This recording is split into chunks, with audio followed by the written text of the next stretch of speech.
Howdy everybody. Good morning, good afternoon, good evening, whatever time of the day it is for you. So what I'm working with here is some really thick slip, but it does still flow out of the bottle, and leather hard clay. I did draw some flower pods, poppy pods, ahead of time, just so that I have kind of an idea of where I wanted to go with a shape. What I'm doing is just laying down a really general shape with really thick slip, and then I'm going to go in and sgraffito and carve away at that slip in places, but not all the way through to the pot itself. So I know the angle here is not great, and I apologize for that. I have a few other clips further down that will show you a little bit more of what's going on when I lay down the line. It was just tricky with this camera angle. So I basically am laying out an outline. If you've ever watched the Great British Baking Show, they lay out an outline with their icing and then flood it in. And so that's what I'm doing here, is laying out an outline with my slip, and then I'm just kind of flooding in those areas.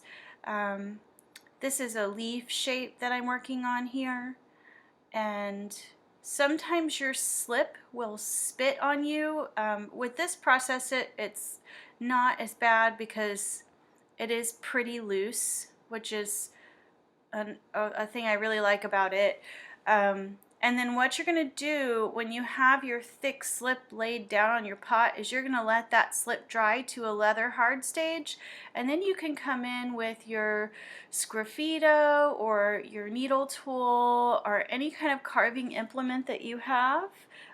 Even a really sharp pencil, if you wanted to just draw into the slip, would be fine for this process. It is really beautiful at the end, and I do like to carry through and down, especially with lids, down from the lid to the bottom of the pot, and that acts like a key so that you know how that lid fits on the pot. That's really it. Primarily, the trick is to make sure that you're waiting for that slip to dry to just the right stage.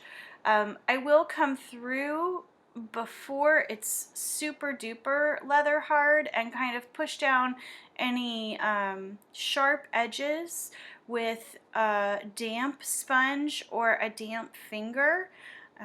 So you can that's more of a feel than a see sort of thing. You can feel around the pot and feel where the edges might be sharp, and definitely pat those down before you move forward.